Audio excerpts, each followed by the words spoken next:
Hello दोस्तों, स्वागत है आपका आदित्य जीएस एकेडमी में। आज हम लोग प्रकाश का परावर्तन पढ़ेंगे। तो आइए हम लोग देखते हैं प्रकाश का परावर्तन। चैप्टर का नाम है प्रकाश का परावर्तन।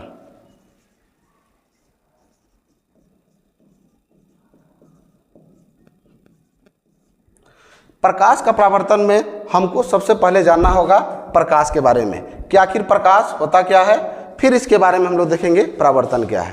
प्रकाश का एक्चुअल कोई डिफिनीशन नहीं है और हम इसके गुण के आधार पर इसके डिफिनीशन को निर्धारित करते हैं। तो हम लोग देखते हैं प्रकाश का गुण।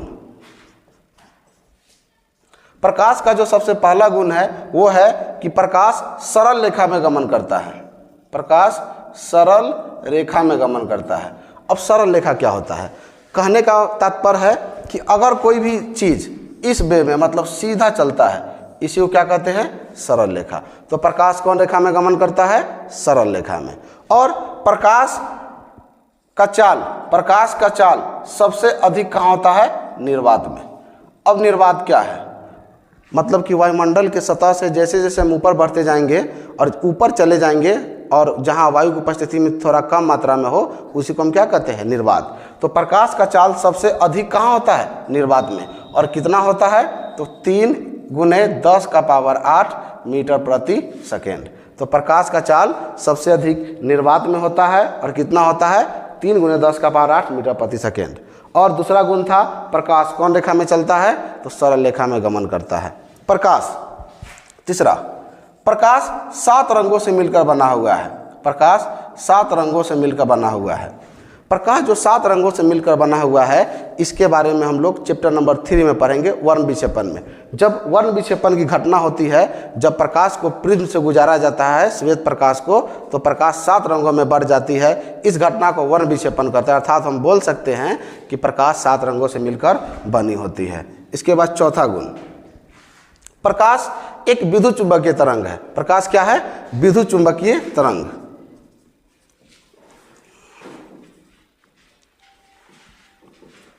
अब ये विद्युत चुंबकीय तरंग क्या होता है?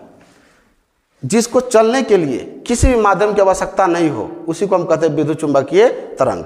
आप देख सकते हैं विद्युत के बारे में फिजिक्स के चैप्टर नंबर 4 में पढ़ना है, और विद्युत के चुंबकीय प्रभाव के बारे में चैप्टर नंबर 5 में पढ़ना है, और तरंग 9th में पढ़ना था। तरंग, जब तालाब के शांत जल में पत्थर फेंकी जाती है तो तरंग की उत्पत्ति होती है। मतलब कि आप देखते होइएगा कि तालाब में आप जब पत्थर फेंकिएगा तो इस प्रकार का ऊर्ध्व उत्पन्न होता है। इसी को हम क्या बोलते हैं? तरंग बोलते हैं। और 5वां गुण है प्रकाश एक ऊर्जा है। 5वां गुण क्या है? प्रकाश एक ऊर्जा है। प्रकाश एक ऊर्जा है। आखिर कैसे प्रकाश एक ऊर्जा है? प्रकाश एक ऊर्जा है कैसे? तो आप अवलोकन करते होइएगा कि गर्मी के दिन में आपको जब धूप में निकलते होइएगा तो आपको बहुत ज़्यादा गर्मी का महसूस होता होगा। आखिर गर्मी ताप का महसूस हुआ, मतलब ताप है माने इस प्रकार का क्या है? ऊर्जा है। प्रकाश एक प्रकार का क्या है? ऊर्जा है। ये सब जो है प्रकाश के गुण है। और प्रकाश अनुप्रस्थ तरंग है। प्रकाश एक प्रकार का कौन सा तरंग है? अनुप्रस्थ तरंग। अनुप्रस्थ तरंग है। और प्रकाश दोहरा गुण को प्रदर्शित करता है। मतलब प्रकाश में 2 गुण होता है। एक तरंग के रूप में गमन करता है और एक पॉकेट के रूप में ट्रेवल करता है। जो पॉकेट के रूप में ट्रेवल करता है उसको कहते हैं फोटोन। उसको क्या कहते हैं? फोटोन। ये प्रकाश के गुण थे। ये प्रकाश के क्या थे? गुण थे। और इसके आगे है किरण। इसके आगे क्या है? किरण।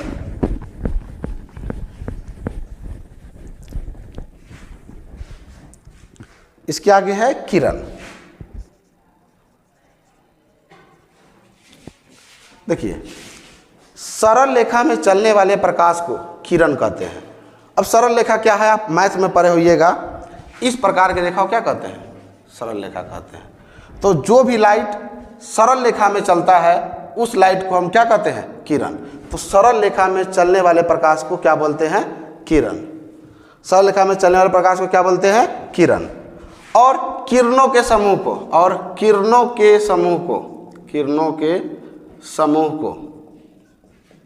किरण पुंज कहते हैं। किरणों को समूह मतलब ये एगो किरण है और इसका समूह का मतलब होता है एक से अधिक। तो ये हो गया किरणों का समूह।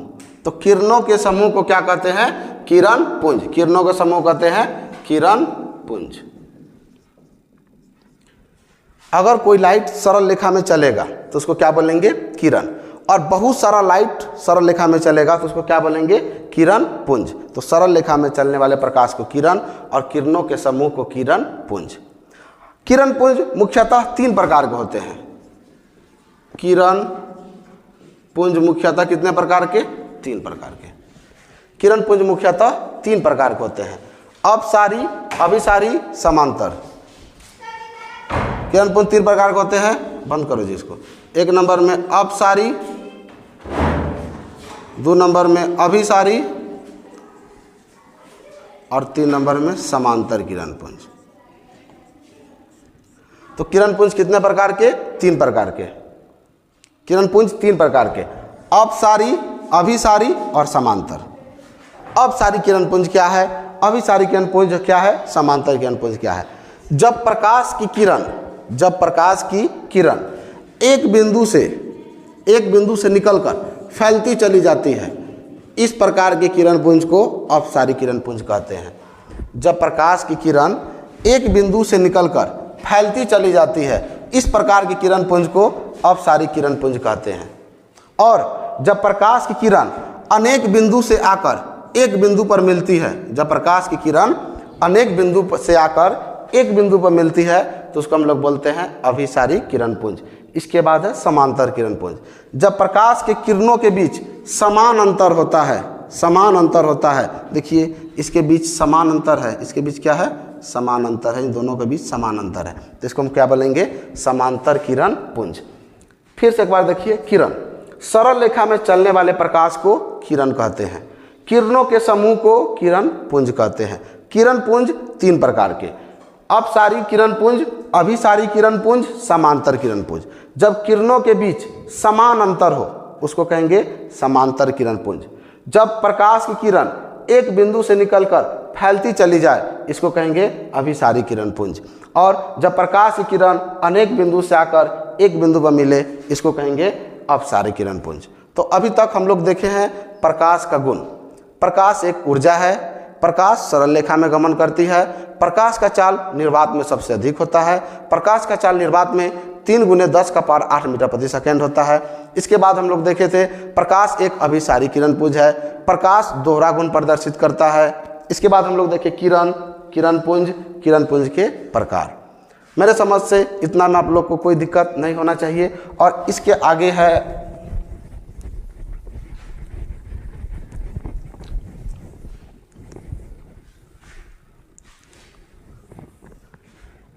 है आपका वस्तु प्रकाश के आधार पर 2 प्रकार के होते हैं, एक प्रदीप्त और एक अप्रदीप्त। वस्तु प्रकाश के आधार पर 2 प्रकार के होते हैं, एक प्रदीप्त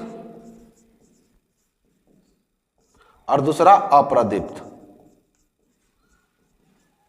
या इसका दूसरा नाम है दीप्तिमान और इसका दूसरा नाम है अदीप्तिमान। दीप्तिमान और अदीप्तिमान। वैसा वस्तु जिससे प्रकाश निकलता है, वैसा वस्तु जिससे प्रकाश निकलता है,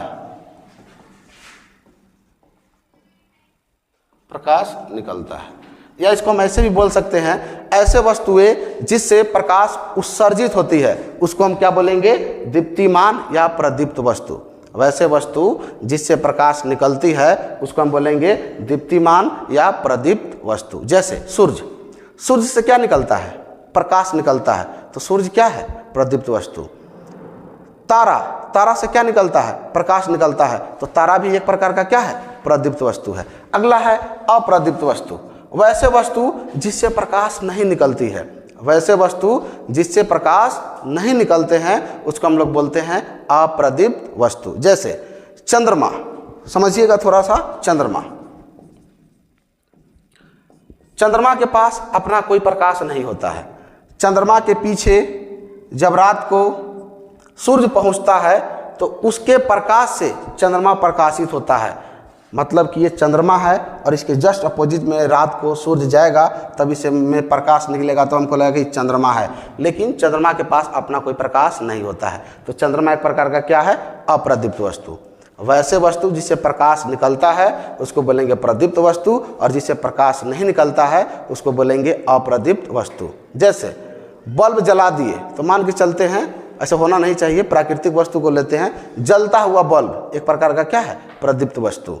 उसके बाद अगर उसी बल्ब को बंद कर देंगे तो क्या हो जाएगा, अप्रदीप्त वस्तु। तो प्रदीप्त जिससे प्रकाश निकले प्रदीप्त, जिससे प्रकाश नहीं निकले उसको अप्रदीप्त वस्तु कहते हैं।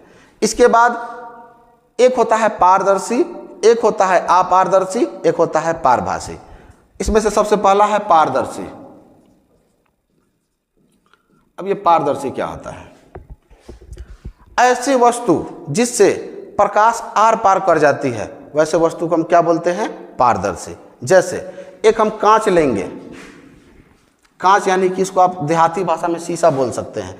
शीशा से क्या होता है कि प्रकाश आर पार हो जाता है, तो कांच एक प्रकार का क्या है, पारदर्शी वस्तु है। जल, जल में भी प्रकाश प्रवेश कर जाता है, अर्थात जल भी एक प्रकार का क्या है, पारदर्शी वस्तु। जिससे प्रकाश आसानी से आर पार कर जाए, पार हो जाए, उसको क्या कहेंगे, पारदर्शी वस्तु। और इसके बाद दूसरा है अपारदर्शी वस्तु, अपारदर्शी।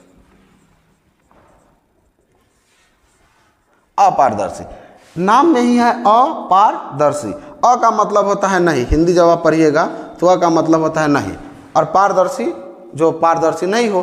तो वैसे वस्तुएं जिनसे प्रकाश आर पार नहीं कर पाते हैं उसको क्या कहेंगे, अपारदर्शी। वैसे वस्तुएं जिनसे प्रकाश आर पार नहीं कर पाते हैं उसको हम बोलते हैं अपारदर्शी। इसके बाद तीसरा है पारभासी।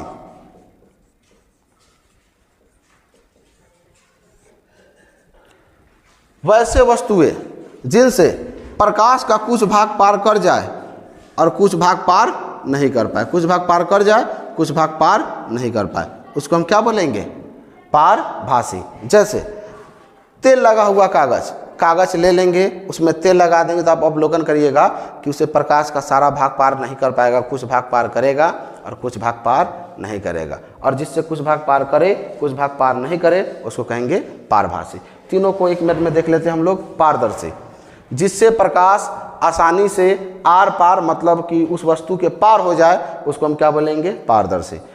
अपारदर्शी, वैसा वस्तु जिससे प्रकाश आसानी से पार नहीं कर पाए मतलब पार होबे नहीं करेगा उसको क्या कहेंगे, अपारदर्शी। इसके बाद है पारभासी, जिससे प्रकाश का कुछ भाग पार कर जाए और कुछ भाग पार नहीं कर पाए उसको क्या कहेंगे, पारभासी वस्तुएं। अभी तक ये सब बेसिक चीज़ थी। अब हम लोग आएंगे मुख्य बिंदु पर जो है प्रकाश का परावर्तन। अभी तक जो देखे हैं मेरे समझ से उसमें आपको दिक्कत होना नहीं चाहिए, क्योंकि वो सभी टॉपिक हम लोग क्लास 8 में पढ़ चुके हैं। और आगे है प्रकाश का परावर्तन। इसको आप ध्यान से समझने की कोशिश करिएगा, बहुत इंपॉर्टेंट है। इससे प्रत्येक वर्ष क्लास 10th में प्रश्न आते ही आते हैं। अगला है प्रकाश का परावर्तन। इसको समझाने के लिए हम एक फिगर बना लेते हैं। ये एक प्रकार का क्या है, एक दर्पण है। ये समतल दर्पण है, आगे हम पढ़ाएंगे दर्पण। दर्पण, समतल दर्पण, गोलीय दर्पण, परवलयी दर्पण। तो ये कौन दर्पण है, समतल दर्पण। वैसा दर्पण जिसका परावर्तक सतह समतल हो उसको बोलते हैं समतल दर्पण। और इस दर्पण पर एक लाइट आ रही है और आने वाली लाइट को बोलते हैं आपतित प्रकाश की किरण। जो लाइट आती है इसको बोलते हैं आपतित प्रकाश, आपतित प्रकाश। और जो लाइट जाती है इसको बोलते हैं परावर्तित प्रकाश।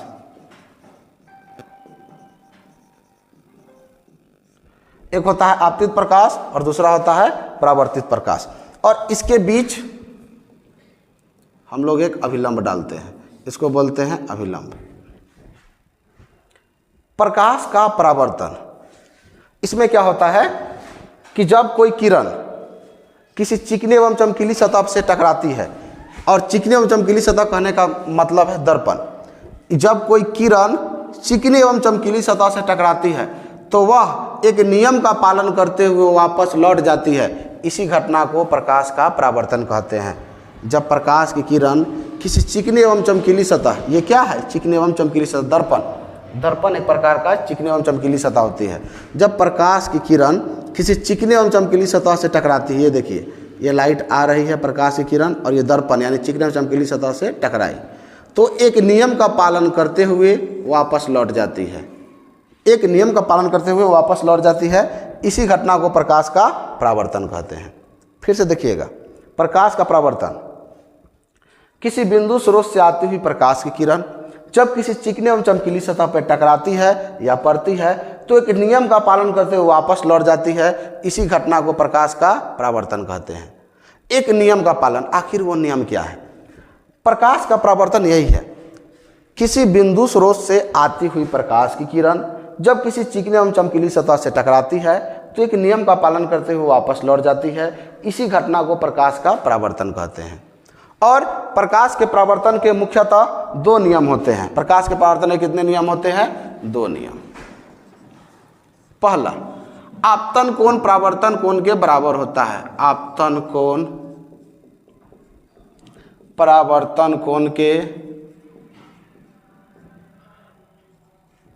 बराबर होते हैं,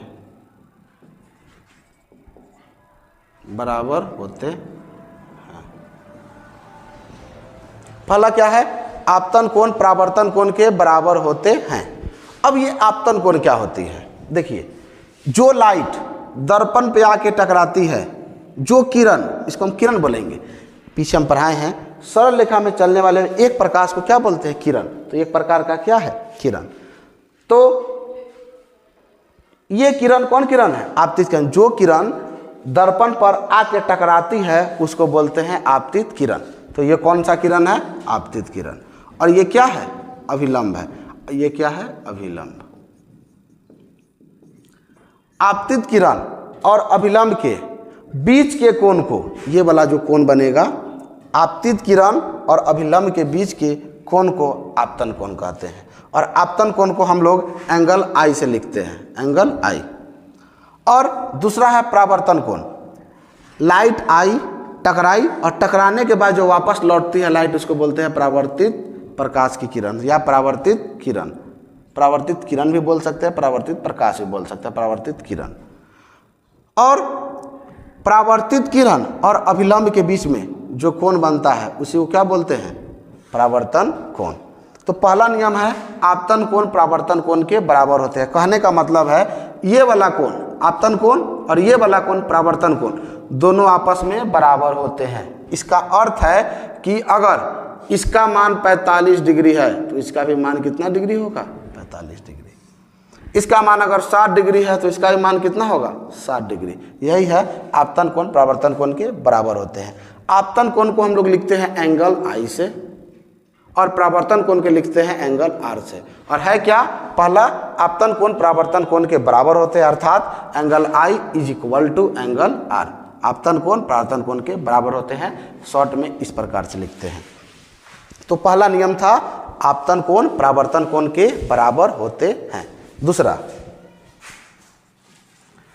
आपतित प्रकाश, आपतित प्रकाश की किरण। ये किरण कौन सा किरण है? आपतित प्रकाश की किरण। परावर्तित प्रकाश की किरण, यह है आपतित प्रकाश की किरण और यह है परावर्तित प्रकाश की किरण। आपतित प्रकाश की किरण, परावर्तित प्रकाश की किरण एवं बीच में डाला गया अभिलंब, तीनों एक ही तल या एक ही समतल पर होता है। ये देखिए, एक ही तल है, ये मतलब कि एक भाग है, यानी एक ही तल है या एक ही समतल है, एक ही तल या एक ही समतल पर होता है। तो दूसरा होता है आपतित किरण, परावर्तित किरण एवं आपतन बिंदु पर डाला गया अभिलंब, तीनों एक ही तल या एक ही समतल पर होता है। यह है परावर्तन के नियम। तो परावर्तन क्या है? किसी बिंदु स्रोत से आती हुई प्रकाश की किरण जब किसी चिकनी एवं चमकीली सतह पर पड़ती है तो एक नियम का पालन करते हुए वापस लौट जाती है। इसी घटना को प्रकाश का परावर्तन कहते हैं। प्रकाश के परावर्तन के दो नियम हैं। आपतन कोण परावर्तन कोण के बराबर होते हैं। दूसरा, आपतित किरण, परावर्तित किरण एवं आपतन बिंदु पर डाला गया अभिलंब, तीनों एक ही तल या एक ही समतल पर होता है। ये था परावर्तन।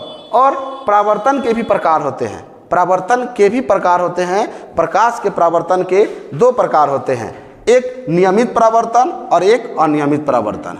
एक नियमित परावर्तन और दूसरा अनियमित परावर्तन।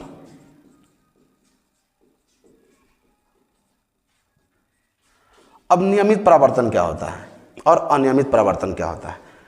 जब प्रकाश की किरण, जैसे हम आपको बताए हैं आपतन कोण परावर्तन कोण के बराबर होते हैं, जब प्रकाश की किरण जितना डिग्री कोण पर आए उतना ही डिग्री कोण पर वापस लौट जाए, इसको क्या कहेंगे?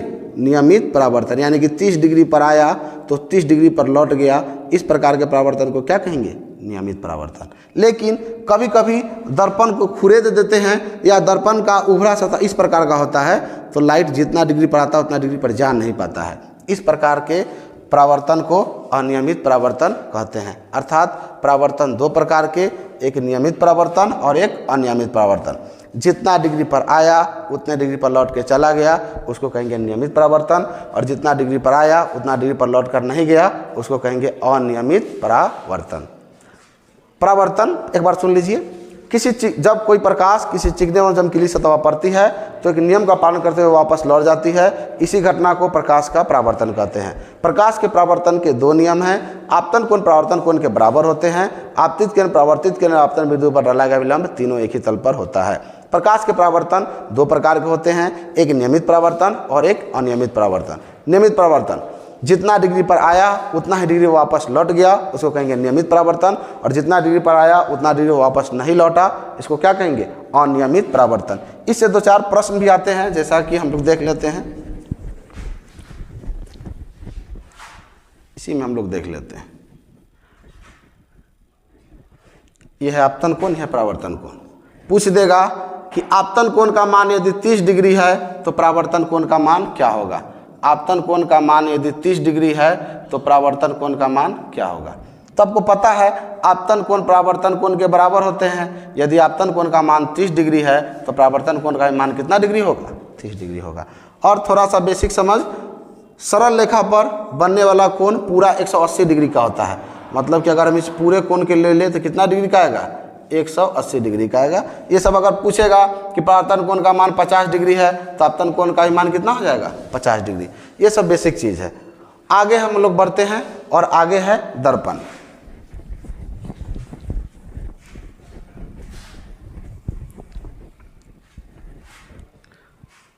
आगे आपका दर्पण। दर्पण जिसको साधारण भाषा में ऐनक बोलते हैं, गांव देहात में इसको क्या बोलते हैं? ऐनक। दर्पण वह चिकनी एवं चमकीली सतह, दर्पण का परिभाषा है वह चिकनी एवं चमकीली सतह जो प्रकाश का परावर्तन करा दे, जो प्रकाश का परावर्तन, जो प्रकाश का परावर्तन करा दे, क्या कहलाता है? दर्पण कहलाता है। वह चिकनी एवं चमकीली सतह जो प्रकाश का परावर्तन करा दे क्या कहलाता है? दर्पण। और एक और बात ध्यान रखिएगा, दर्पण का एक सतह रंगा हुआ होता है। दर्पण का एक सतह रंगा हुआ होता है। मतलब अगर ये दर्पण है, अगर ये दर्पण है तो इसका एक सतह क्या रहेगा? रंगा हुआ रहेगा, और यह रंगा हुआ रहेगा। यह सिल्वर ब्रोमाइड AgBr या AgNO3 से भी रंगा रहता है। अब तो रंग से भी रंग देता है। अब आइए हम लोग मुख आते हैं दर्पण पर। वह चिकनी एवं चमकीली सतह, मतलब दर्पण का एक भाग कैसा होता है? चिकना और चमकीला। तो वह चिकनी एवं चमकीली सतह जो प्रकाश का परावर्तन करा दे वही क्या कहलाएगा? दर्पण। अर्थात जिस पे लाइट आकर टकरा कर वापस लौट जाएगा वही एक प्रकार का क्या है? दर्पण। जिस पे लाइट आया, टकराया और वापस लौट गया वो एक प्रकार का क्या है? दर्पण। वह चिकनी एवं चमकीली सतह जो प्रकाश का परावर्तन करा दे क्या कहलाएगा? दर्पण। वह मतलब कि, और मतलब ये एक प्रकार का, ये भी एक प्रकार का क्या है? दर्पण। इसका एक भाग, दर्पण का एक भाग हमेशा क्या होता है? रंगा होता है। और इस पे भी लाइट आएगा तो टकरा कर वापस लौटेगा। अर्थात जिस भी वस्तु से लाइट आके टकरा के लौट जाएगा उसको क्या बोलेंगे? दर्पण। तो वह चिकनी एवं चमकीली सतह जो प्रकाश का परावर्तन करा दे क्या कहलाएगा? दर्पण। दर्पण मुख्यतः दो प्रकार का होता है, ऐसे होता 3 प्रकार का है। गोलीय दर्पण, समतल दर्पण और परवलयीय दर्पण। परवलयीय दर्पण को आपके सिलेबस से हटा दिया गया है। तो अब हम लोग मुख्यतः पढ़ेंगे दर्पण 2 प्रकार का होता है। दर्पण कितने प्रकार का? दो प्रकार का। एक होता है समतल दर्पण और दूसरा होता है गोलीय दर्पण। दर्पण दो प्रकार के, समतल दर्पण और गोलीय दर्पण। दर्पण कितने प्रकार के? दो प्रकार के, समतल दर्पण और गोलीय दर्पण। पहले परवलयीय दर्पण था कि जो ना पूर्णतः गोलीय हो उसको क्या बोलेंगे? परवलयीय दर्पण। जो पूर्णतः गोलीय नहीं हो उसको क्या बोलते हैं? परवलयीय दर्पण। तो उसका अब आपके सिलेबस से लेना देना नहीं है। अभी मुख्यतः दर्पण दो प्रकार के, एक समतल दर्पण और एक गोलीय दर्पण। हम लोग एक एक करके देखेंगे समतल दर्पण क्या होता है, गोलीय दर्पण क्या होता है। शॉर्ट में देख लेते हैं, फिर हम लोग टिप जाएंगे। समतल दर्पण वैसा दर्पण जिसका परावर्तक सतह एकदम समतल हो उसको क्या बोलेंगे? समतल दर्पण। मतलब कि छूने पर एकदम सीधा चिकना एकदम समतल हो, इसको क्या बोलेंगे? समतल दर्पण। हम लोग जो घर में दर्पण यूज करते हैं वो एक प्रकार का कौन सा दर्पण है? समतल दर्पण। तो दर्पण समतल दर्पण जिसका परावर्तक सतह समतल हो उसको क्या बोलेंगे? समतल दर्पण। आपको बताए हैं कि दर्पण कोई भी दर्पण हो उसका एक भाग रंगा हुआ होता है। पहले AgNO3 सिल्वर नाइट्रेट और AgBr सिल्वर ब्रोमाइड से रंगा रहता था, लेकिन अब क्या होता है कि रंग से भी रंग दिया जाता है। तो वैसा दर्पण जिसका परावर्तक सतह समतल हो उसको बोलते हैं समतल दर्पण। और वैसा दर्पण जो खोखले गोले का भाग होता है उसको बोलते हैं गोलीय दर्पण। समतल दर्पण का कोई प्रकार नहीं होता है, लेकिन गोलीय दर्पण का प्रकार होता है। गोलीय दर्पण आपका दो प्रकार का होता है, एक उत्तल दर्पण और एक अवतल दर्पण। इसको हम लोग बाद में देखेंगे। अब हम लोग देखते हैं समतल दर्पण को बढ़िया से पूरा डीप जाकर समतल दर्पण का डेफिनेशन। देखिए सब हम क्लास में पहले से पढ़ा चुके हैं और ये मैं करा रहा हूँ रिवीजन, और इसका प्रॉपर तरीका से आपको क्लास में लिखाया गया है। आप यहाँ से पढ़िए और रिवीजन के तौर पे पढ़िए, और आपको जो है क्लास में सारा चीज़ लिखाया गया है एकदम बेहतरीन तरीका से, उसका रिवीजन करते रहिए। अब आइए समतल दर्पण।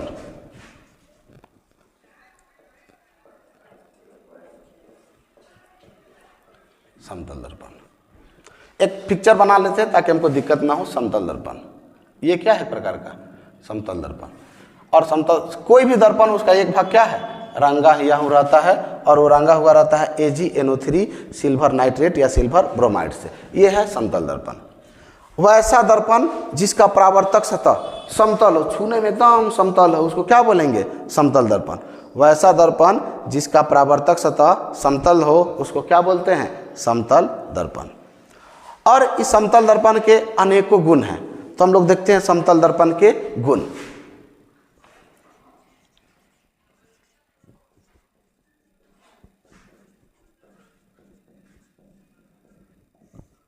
सबसे पहला गुण यही हो जाएगा, समतल दर्पण का परावर्तक सतह कैसा होता है? समतल दर्पण का परावर्तक सतह कैसा होता है? समतल होता है। समतल दर्पण का परावर्तक सतह समतल होता है। दूसरा, समतल दर्पण में बनने वाला प्रतिबिंब काल्पनिक होता है। समतल दर्पण में बनने वाला प्रतिबिंब कैसा होता है? काल्पनिक होता है। समतल दर्पण बनने वाला प्रतिबिंब काल्पनिक होता है। तीसरा, आपको पता है कि जो भी प्रतिबिंब काल्पनिक होगा वो कैसा होगा? सीधा। तो प्रतिबिंब कैसा होता है? सीधा। चौथा, समतल दर्पण में प्रतिबिंब दूसरी ओर बनता है। दूसरी ओर बनता है। प्रतिबिंब किस तरह बनता है? दूसरी ओर बनता है। समतल दर्पण में प्रतिबिंब दूसरी ओर बनता है। पहले इसको समझिए। जिसका परावर्तक सतह समतल हो उसको बोलते हैं समतल दर्पण। समतल दर्पण में प्रतिबिंब कैसा बनता है? काल्पनिक। देखिए प्रतिबिंब क्या होता है? नॉर्मल भाषा में उसको आप छाया बोल सकते हैं।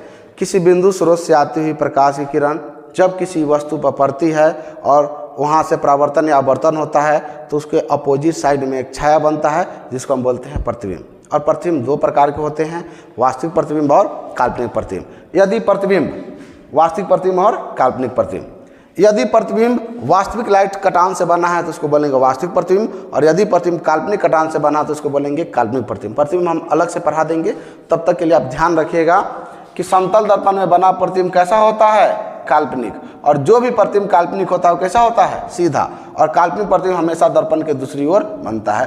तो ये सभी इनका गुण है। पहला गुण, समतल दर्पण का प्रत्यक्ष सतह कैसा होता है? समतल।